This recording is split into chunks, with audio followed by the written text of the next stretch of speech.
Saya juga beri masukan, istilah saya ke Pak Presiden adalah Pak, mungkin di lain waktu kami di daerah diberi analisa sosial politik dari dampak undang-undang ini. Ibaratnya gini lah, ini potensinya gini, daerah tolong sosialisasikan sebelum ketok palu ya idealnya ya. Sehingga kan kita bisa bikin seminar kan, kita bisa bikin lobby-lobby dengan buruhnya, dengan mahasiswa, dialog terus, kemudian ada poin-poin detail dibahas, kemudian disalurkan, kan begitu ya. Nah kalau polanya setelah ketok baru sosialisasi dan lain-lain tentu itu merepotkan. Jadi saya kira saya mau jujur apa adanya, itulah apa yang saya miliki sebagai pandangan saya terhadap Omnibus Law. Tagar Institut Jurnalisme dan Riset.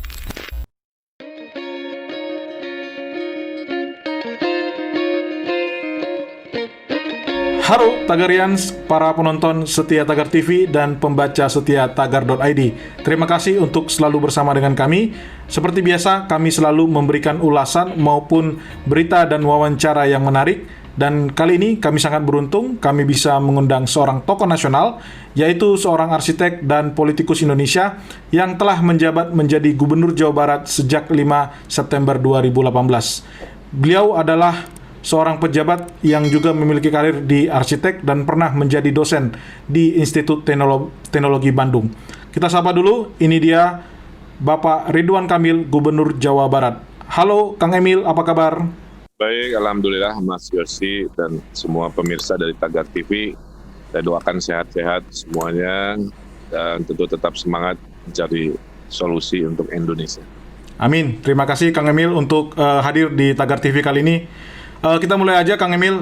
Layaknya manusia biasa yang lelah menghadapi situasi pandemi, Kang Emil sempat sampai 3 kali katanya bermimpi tentang COVID. Bahkan sempat bermimpi juga berdebat dengan Presiden Jokowi terkait penanganan COVID.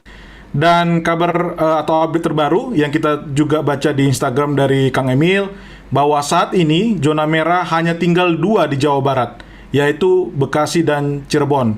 Kang Emil sendiri adalah relawan vaksin dan telah memesan 3 juta vaksin COVID. Bahkan sempat pindah ke kantor ke Depok ya, Kang Emil ya, demi untuk mengatasi persoalan COVID. Nah, untuk langkah-langkah yang sudah dilakukan sekarang, Kang Emil, dengan perubahan-perubahan dan update terbaru, apakah ada strategi lain lagi yang akan Anda tempuh untuk bisa benar-benar menolkan zona merah di Jawa Barat, Kang Emil? Silakan, Kang Emil. Iya, Kang. Seperti Kang Yosi tahu, populasi kami ini sangat besar, terbesar se-Indonesia. Ya. Di dalam teori pandemi punya logika harusnya Jawa Barat paling tinggi ya sesuai proporsinya, tapi alhamdulillah masih kita bisa tahan dengan berbagai cara.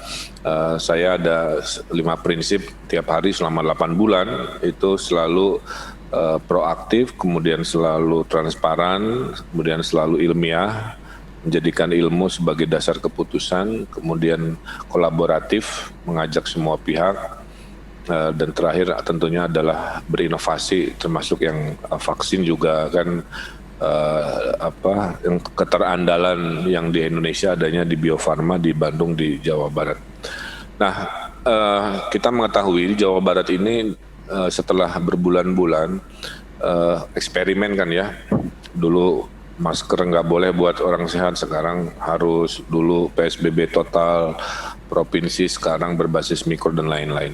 Kenapa? Ya. Karena memang memetakan COVID ini tidak ada presidennya. Jadi kalau ada perbedaan keputusan lebih kepada situasional yang memang tidak bisa kita pahami penuh lah, kira-kira begitu ya. Nah, kita juga mendapati bahwa karena resepnya harus menjauhi interaksi sosial, ternyata dampaknya luar biasa pada dampak dari keterputusan interaksi sosial, yaitu ekonomi. Sehingga tidak bisa dipisahkan, ibarat 2 sisi yang harus juga kita kendalikan. Nah, untuk mengatasi zona merah di Jawa Barat, kita juga mendapati Jawa Barat terbagi 3, satu zona Bodebek itu cara sendiri, gaya sendiri, manajemen sendiri. karena nempel Jakarta. Jadi kita sudah bersepakat karena ibaratnya lah COVID-nya tipenya tipe Bodebek gitu, maka penanganannya harus sama. Kalau Pak Anies bikin kebijakan ke kiri, ya kita mengikuti ke kiri, Pak Anies ke kanan, kita ke kanan. Itu yang dengan kesadaran kita jadikan kebijakan. Kemudian di Bandung Raya, ibu kota Jawa Barat, itu agak berbeda, dan terakhir adalah desa-desa yang ada di kabupaten. Nah, di Jawa Barat ini ternyata tiap hari, Mas Yosi ya, hampir 70 sampai 75% kasus harian itu ngumpulnya di Bodebek gitu. Jadi kalau saya ditanya di mana resources harus sekarang kita arahkan, ya harusnya di Bodebek karena dia wilayahnya cuma 5 tapi menguasai hampir 75% kasus harian. Nah, oleh karena itu ada wacana vaksin yang impor langsung itu pasti saya usulkan, yaitu wilayah 75% pandemi yaitu Bodebek. Jadi sisanya yang 22 daerah relatif lebih terkendali. Maka alhamdulillah bulan lalu zona merah sempat 7, 5, kemarin 3, sekarang alhamdulillah tinggal 2 yaitu Kabupaten Bekasi dan Kota Cirebon. Kami terus kerja keras, mudah-mudahan minggu-minggu ke depannya zona merah sudah hilang, berbarengan dengan datangnya vaksin bulan depan, bulan November, yang tentunya selalu saya jadikan jawaban kepada warga, Pak Gub, gimana akhir dari pandemi? Saya bilang akhir pandemi itu kalau ada 2 situasi, satu kalau orang sakitnya sembuh oleh obat tertentu, dan orang sehatnya imun oleh vaksin atau lain-lain. Nah, jadi itu Kang, jadi sekarang setiap ada zona merah itu kita ada penyerbuan teritorial, semua alat geser ke zona merah, tentara, polisi yang bertugas juga geser ke zona merah. Jadi gaya kita begitu. Jadi misalkan minggu lalu kan di Kabupaten Kuningan kita habis-habisan ngetes santri karena epicentrumnya ada di pesantren, kemudian kedisiplinan, bikin lockdown wilayah dan lain-lain. Nah, alhamdulillah sekarang Kuningan sudah tidak merah lagi, tapi ternyata ada pergeseran ke Cirebon. Tentu kita akan lakukan pola yang sama. Saya kira itu Kang. Jadi mari disiplin sambil menunggu vaksin, seperti di belakang layar saya itu adalah slogan yang sedang kita tawarkan. Karena sebagai pemimpin saya harus memberikan sense of hope. Nah, sense of hope, kalau cuma hayu disiplin, orang juga mungkin udah capek, stres. Nah, kami tambahi dengan kalimat mari disiplin sambil menunggu vaksin, karena vaksin menjadi sebuah berita bahagia.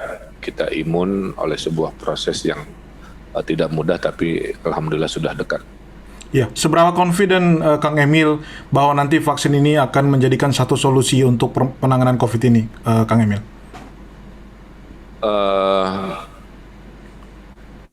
Jadi ibaratnya gini, kita kan pakai ilmu ya dalam mengambil keputusan. Walaupun dalam situasi COVID ini orang makin stres, ya, bertanya kepada pihak yang bukan semestinya kan. Banyak kasus-kasus orang awam merasa pintar, membuat heboh, bikin statement, bikin macam-macam. Nah, saya mencoba selalu rasional. Nah, kuncinya adalah kita memerangi COVID ini dengan alat yang ada. Karena alat yang adanya tersedia sekarang hanya pencegahan, ya sudah, maka kita memproduksi masker, APD, lain-lain. Nah, tiba-tiba ada alat baru melawan COVID, namanya vaksin, kira-kira gitu ya. Ya kita pakai saja, tapi tentu dengan keyakinan yang harus jelas. Apakah sudah melewati tes yang sepenuhnya? Apakah sudah ada approval dari WHO? Nah, itu juga harus dijawab dengan jelas oleh pemerintah pusat sebagai kewenangannya. Sebelum kami di daerah nanti mengamankan, kan biasa. Kadang-kadang kita juga suka jadi pemadam kebakaran seperti Omnibus Law dan lain-lain, ya karena bahkan saya baca di online Pak Jokowi menyampaikan pesan harus lebih baik, komunikasi publik harus lebih baik. supaya tidak seperti Undang-Undang Cipta Kerja yang menimbulkan dinamika luar biasa. Jadi saya per hari ini yakin hanya berapa lamanya itu juga harus disampaikan ke publik karena vaksin ini kan dibuatnya ngebut ya. Dari normal yang biasa bertahun-tahun. Makanya dosisnya 2 kali Mas Yosi. Jadi bisa bayangkan kita harus ngasih imun ke seluruh rakyat Indonesia dikali 2 ya. Gimana manajemen? Makanya minggu ini hari Kamis saya ke Depok. Salah satunya adalah memastikan epicentrum Bodebek siap dengan manajemen pemberian vaksin. Saya akan cek kesiapan puskesmas apakah rasio penyuntik vaksin berbanding cukup dengan yang akan menerima vaksin, berapa lama itu sedang kami simulasikan. Kira-kira gitu Mas. Ya, oke. Kang Emil, kita masuk sekarang ke topik Undang-Undang Omnibus Law. Ini mengenai tanggapan dari Kang Emil, di mana minggu lalu sempat Kang Emil menulis di Instagram, yaitu istilahnya kurang lebih seperti ini, sedang ramai hari ini dinamika pengesahan Omnibus Law di DPR. Sudah paham isinya, setuju atau tidak terkait Undang-Undang Omnibus Law? Jika setuju kenapa, jika tidak setuju kenapa? Nah, kalau pertanyaan ini kita tujukan ke Kang Emil sendiri, kira-kira apa jawaban Anda, Kang Emil? Jawaban pertama, Kang Emil sehat. Nah, ada pertanyaan dari seorang ibu-ibu. Nah, jadi Kang, saya sudah baca, niatnya itu memang baik ya, niatnya itu baik karena kita ini akan surplus generasi pencari kerja dengan bonus demografi kita yang akan mencapai 70% lah ya dalam 30 tahun ke depan. Nah, hasil hitungan-hitungannya kalau pola ngelola investasi dan lain-lainnya seperti ini, maka si bonus demografi itu nggak tertampung karena kecepatan penyediaan kerja dengan jumlah manusia yang mencari kerja dalam 30 tahun ke depan itu nggak imbang. Nah, sehingga dicarilah sebuah cara memperbaiki.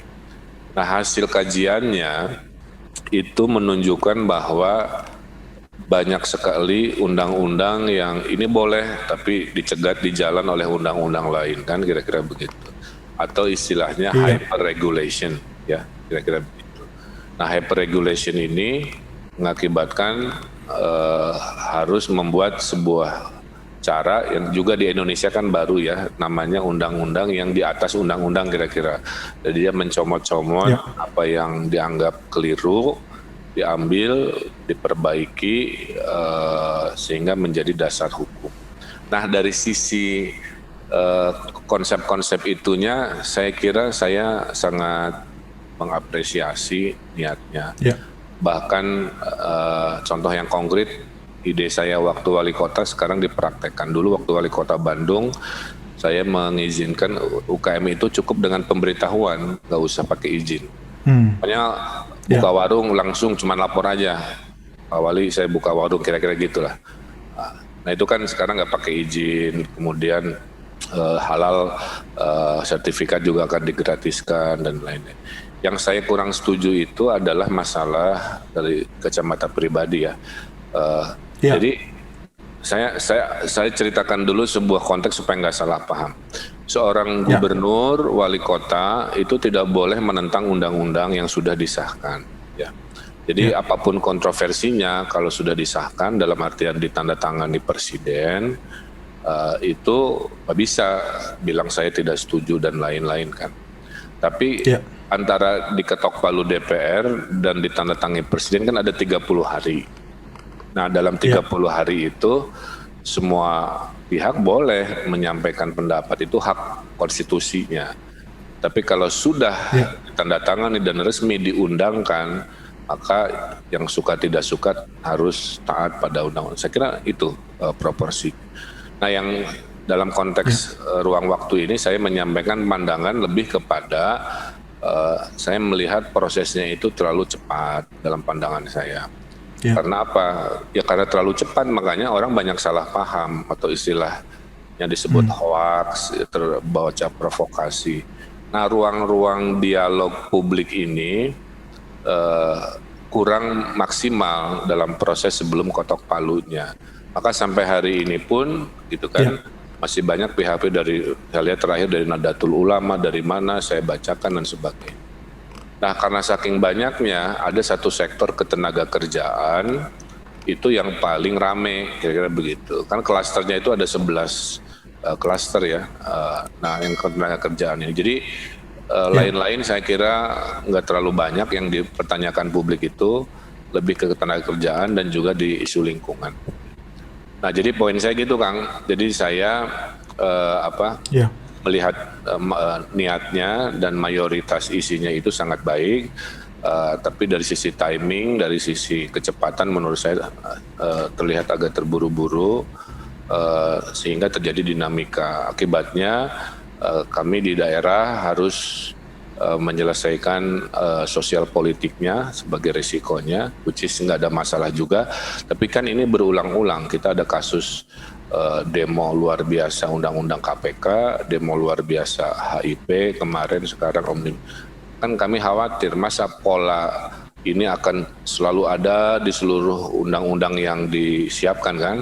Berarti kan ada proses-proses yang sebenarnya harus kita perbaiki gitu. Jangan antisipasi tiap ada undang-undang yang sensitif kita berakhir dengan kerusuhan, kematian, barang rusak. Nah itu salah satu yang saya juga beri masukan, istilah saya ke Pak Presiden adalah Pak, mungkin di lain waktu kami di daerah diberi analisa sosial politik dari dampak undang-undang ini. Ibaratnya gini lah, ini potensinya gini, daerah tolong sosialisasikan sebelum ketok palu ya idealnya ya. Sehingga kan kita bisa bikin seminar kan, kita bisa bikin seminar, kita bisa bikin lobby-lobby dengan buruhnya, dengan mahasiswa, dialog terus, kemudian ada poin-poin detail dibahas, disalurkan kan begitu ya. Nah kalau polanya setelah ketok baru sosialisasi dan lain-lain tentu itu merepotkan. Jadi saya kira saya mau jujur apa adanya, itulah apa yang saya miliki sebagai pandangan saya terhadap Omnibus Law. Oke, Kang Emil, saya pikir sudah jelas untuk bagian Omnibus Law. Kita masuk ke selanjutnya, bahwa lembaga riset dan konsultan TMF Group itu baru saja merilis indeks kompleksitas bisnis di periode 2020, dan Indonesia menjadi juara pertama dalam daftar tersebut.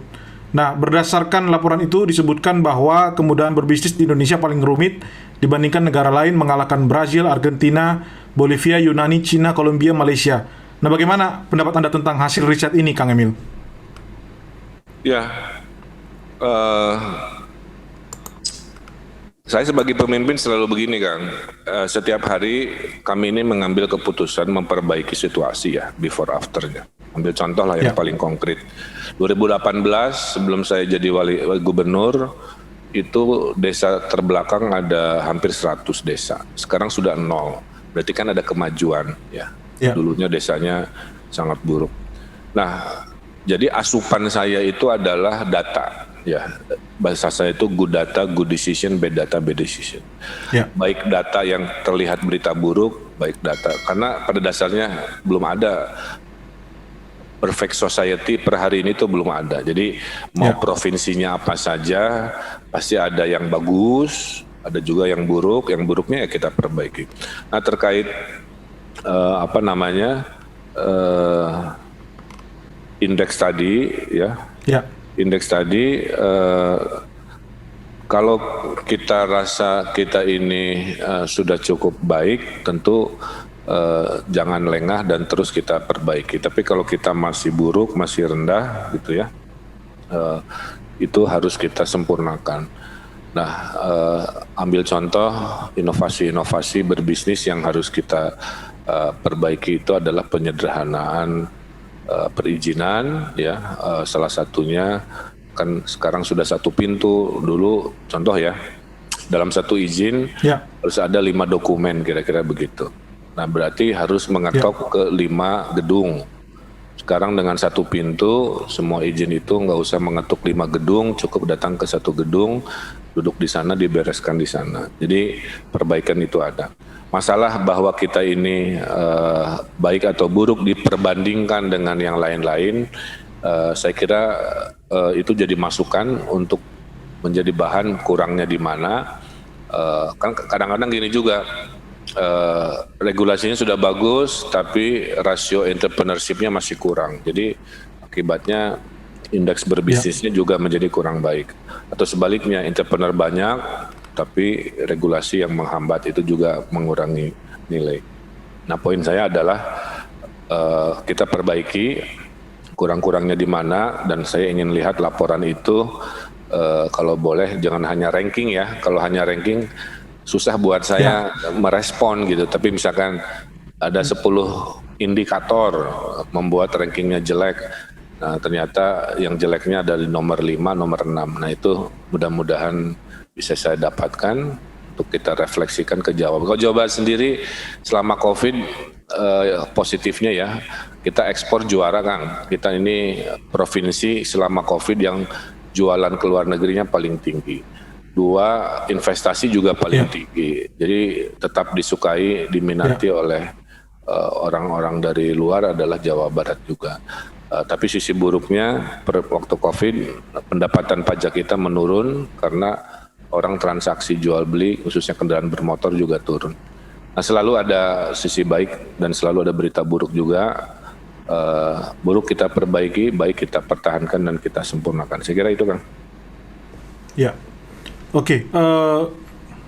Kang Emil, mungkin saya sedikit masuk ke Jawa Baratnya, Kang Emil. Tadi memang sudah sempat Kang Emil menyampaikan pesan bahwa tentu akan ada selalu yang diperbaiki. Tapi saya pikir saya perlu masuk ke bagian ini yang menurut kita juga cukup penting untuk kita tanyakan, yaitu mengenai warga yang berpendidikan rendah, Kang Emil. Walaupun kita tahu ada banyak sekolah-sekolah bagus, universitas bagus di Jawa Barat, tapi tampaknya banyak berita-berita ataupun sumber yang kita peroleh bahwa minat baca warga masih rendah gitu. Apakah benar demikian kondisi di warga di Jawa Barat, Kang Emil, saat ini, dan bagaimana sebenarnya situasinya? Ya, saya kira kalau indeks literasi ya, secara umum orang Indonesia memang malas baca ya.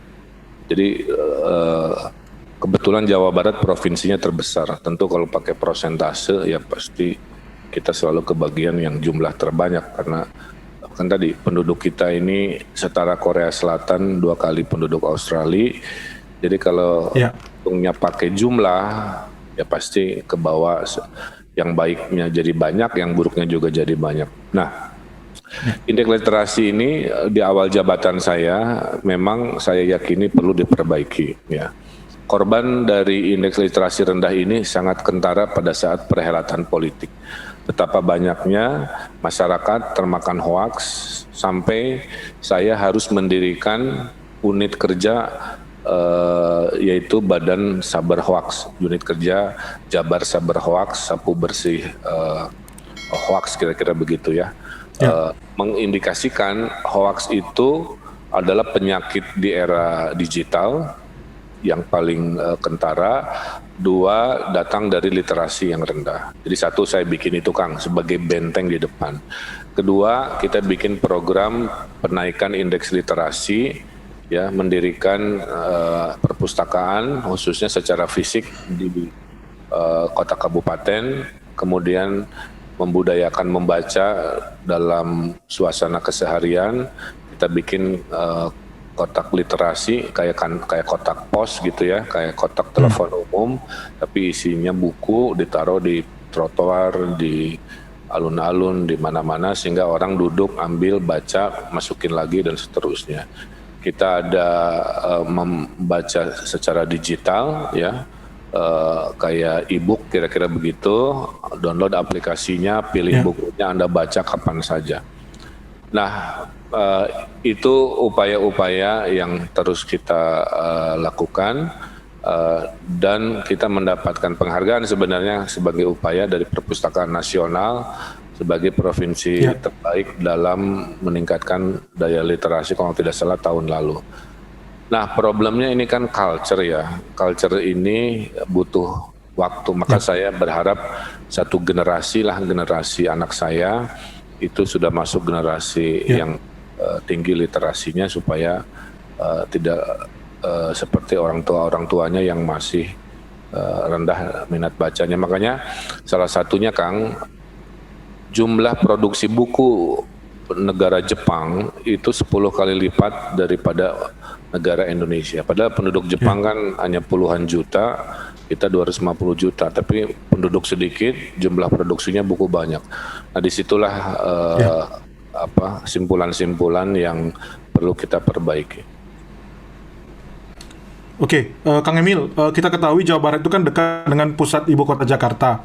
Namun indeks atau tingkat orang-orang yang berada di garis kemiskinan itu masih cukup tinggi. Bahkan informasi yang kita terima itu bahkan masih ada yang tidak punya tempat untuk buang air besar. Mohon maaf ini Kang.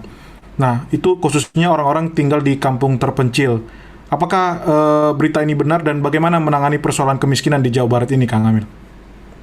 Ya, kalau mau jujur ya, penurunan indeks kemiskinan Jawa Barat itu salah satu yang tertinggi. Saya lupa, mungkin nanti dicarikan datanya ya. Jadi prosentasenya Kang, itu penurunan kemiskinan itu saya pernah posting di Instagram, itu termasuk yang tercepat pengentasannya. Tapi tidak nol kan gitu, karena tidak nol dikalikan terhadap populasi persentasenya maka melahirkan. Jadi kalau ditanya semua keburukan yang ada pasti ada ya, kemiskinan masih ada, tadi yang BAB sembarangan masih ada dan sebagainya. Nah, upaya-upaya terus ada, salah satunya kan keberpihakan dari yang namanya anggaran, ya itu juga kita lakukan. Jadi pengentasan kemiskinan itu kuncinya ada 3 yang sedang kita lakukan. Makanya tadi salah satu kebanggaan kita kalau mau fair gitu ya, kan dulu kemiskinan itu ada di 100-an desa sangat tertinggal di 2018. Di 2020 itu desa sangat tertinggal, which is desa paling miskin itu sudah nggak ada. Karena kita gempur dengan berbagai program pengentasan kemiskinan. Bahwa masih ada, ya saya akui masih ada. Tapi bahwa berkurang secara fair, saya kira itu juga perlu diapresiasi. Nah, 3 strateginya itu adalah 1, penciptaan lapangan kerja.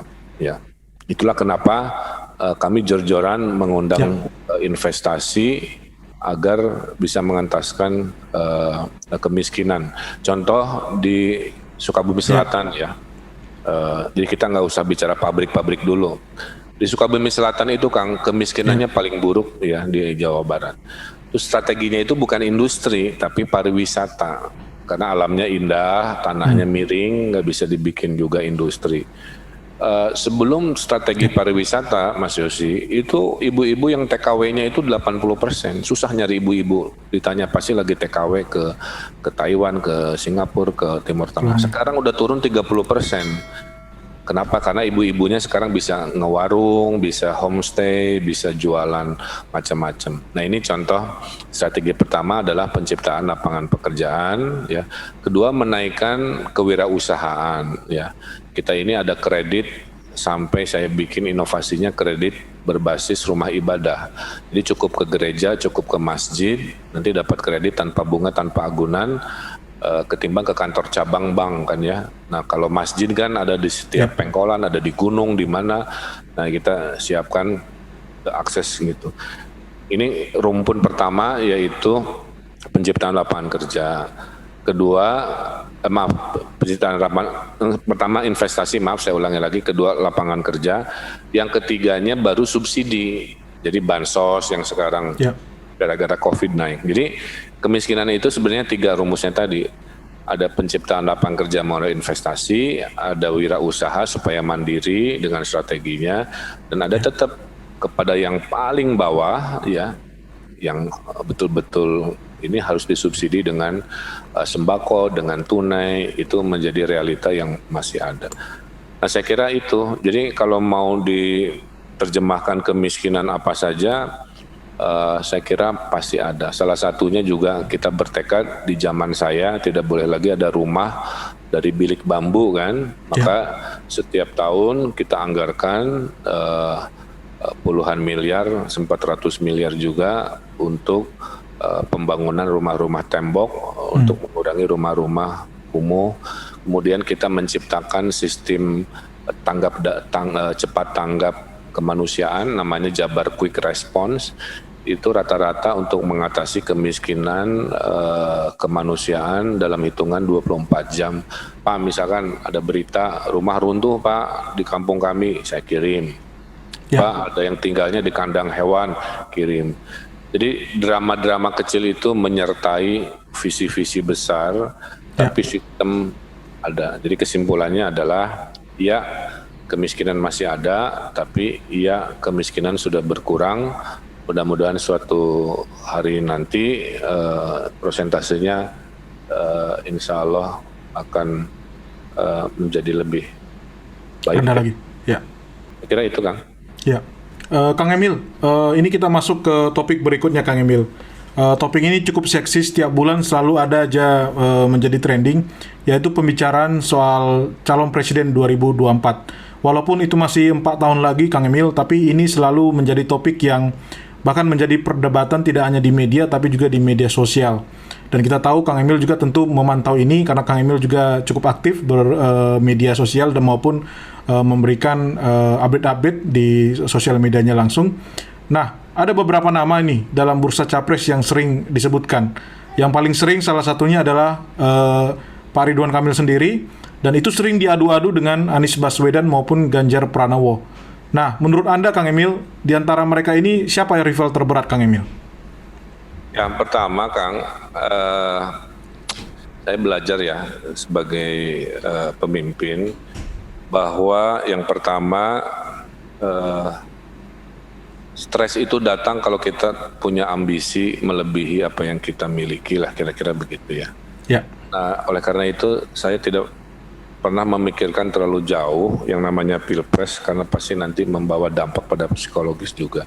Saya mensyukuri nikmat Tuhan, sampai hari ini saya tidak pernah bermimpi juga jadi gubernur, tapi karena Allah takdirkan saya jalani sebaik-baiknya ya.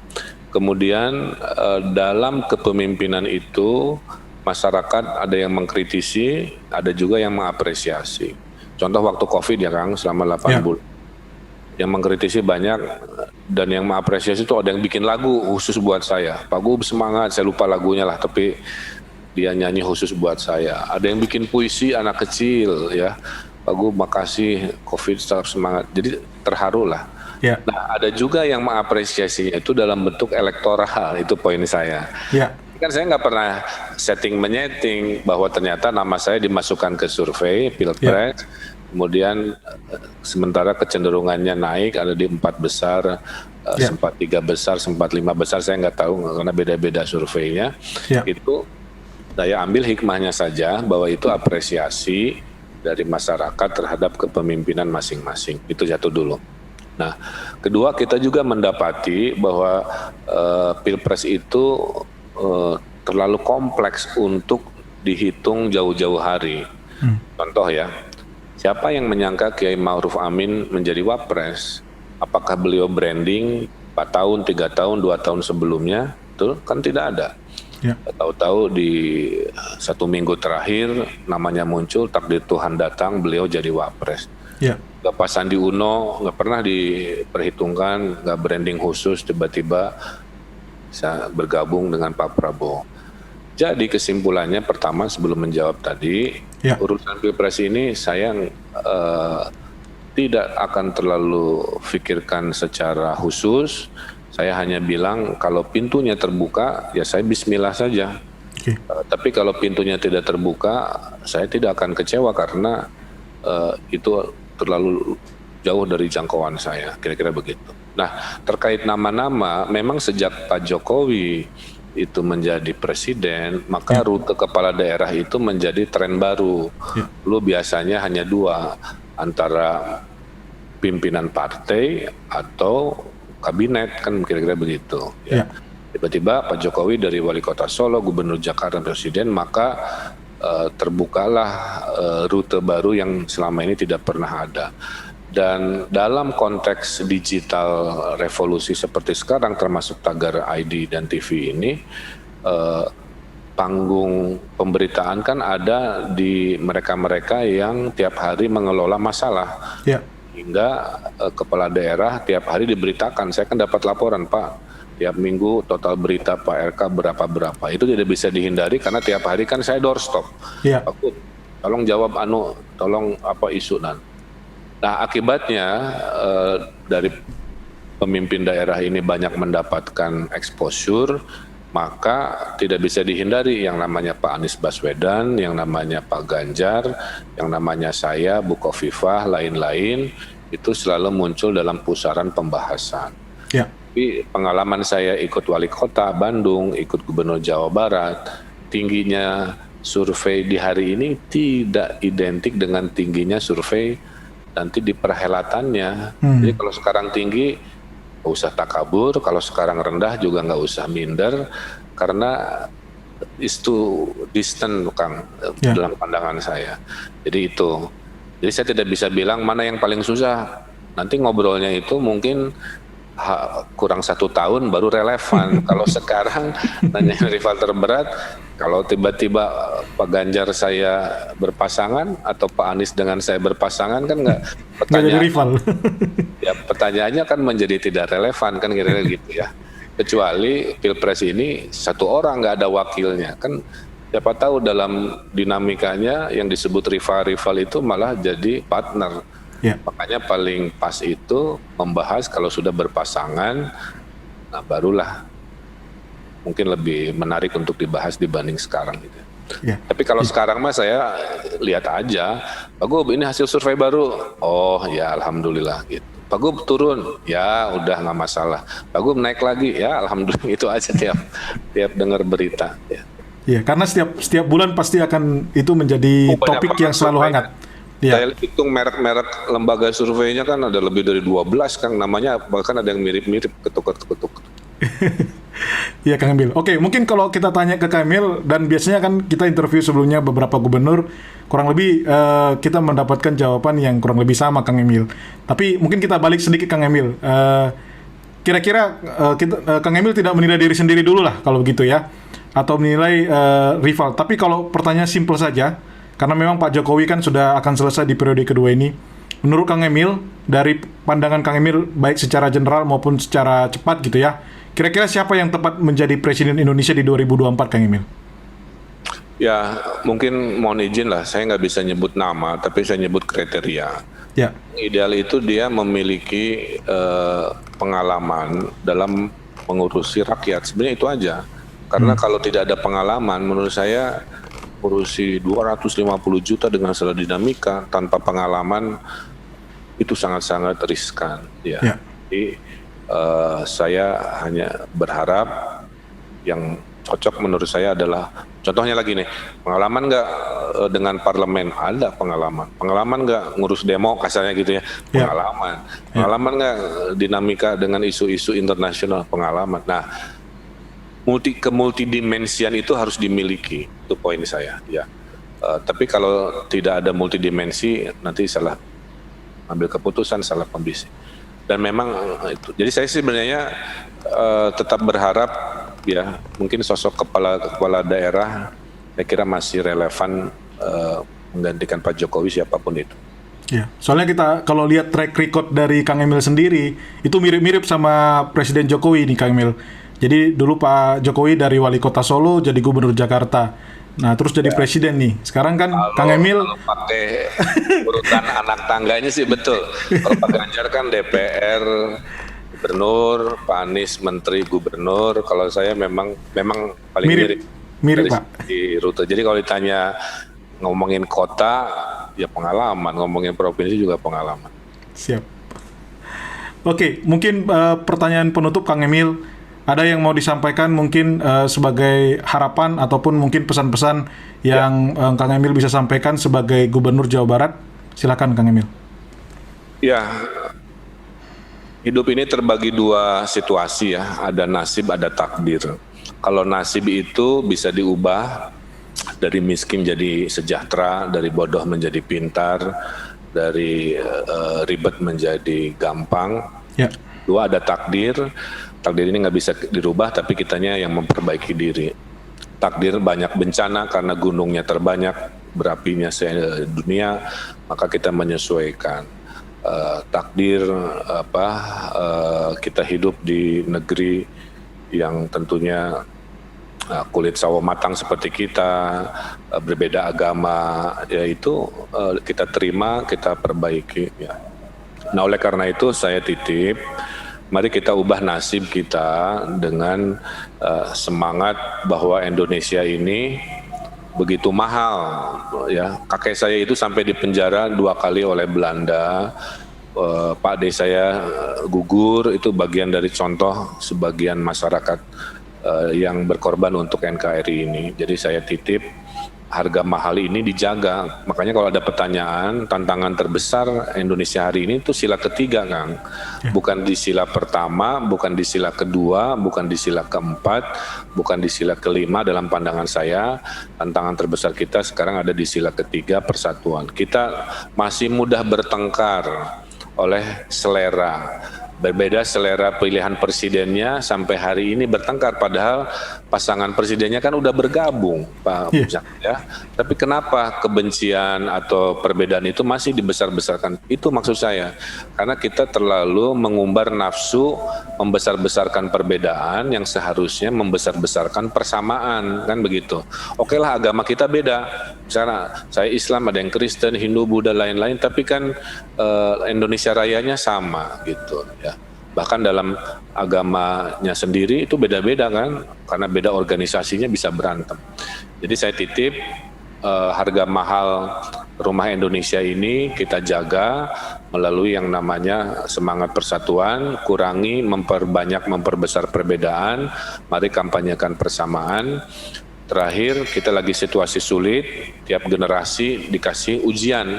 Ya. Nah, ini ujian untuk generasi yang hidup di 2020 adalah pandemi COVID, dan saya doakan semua lulus sehingga akan lahir generasi yang tangguh, yang beradaptasi, yang lebih keren, lebih siap dibanding orang tuanya, dan menyongsong 2045 Indonesia akan menjadi negara hebat, insya Allah, melalui 3 hal, yaitu ekonominya selalu terjaga baik, 2, demokrasinya selalu damai, dan ketiganya generasi mudanya kompetitif, dan generasi mudanya juga adaptif lah, kira-kira begitu.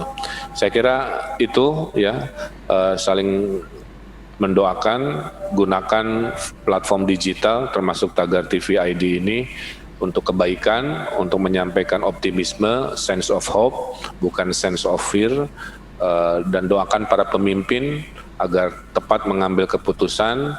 Dan saya tutup dengan satu kalimat di agama saya, atiullah wa atiur rasul wa ulil amri minkum. Taatlah kepada Allah, taatlah kepada Rasul, dan taatlah kepada pemimpin di antaramu. Pemimpin tidak ada yang sempurna, dari presiden sampai saya ada kekurangan. Mari kita perbaiki dengan cara yang baik dan kita sempurnakan yang sudah lebih baik. Saya kira itu, Mas Yosi, penutup dari saya. Hatur nuhun. Saya tunggu diskusi-diskusi yang lebih seru dengan topik yang lain. Dengan senang hati nanti Mbak Lia bisa mengaturkan. Hatur nuhun. Assalamualaikum warahmatullahi wabarakatuh. Waalaikumsalam Pak Ridwan Kamil. Demikian diskusi dan wawancara kami dari Tagar TV bersama dengan Gubernur Jawa Barat Ridwan Kamil. Sampai ketemu lagi Tagarians.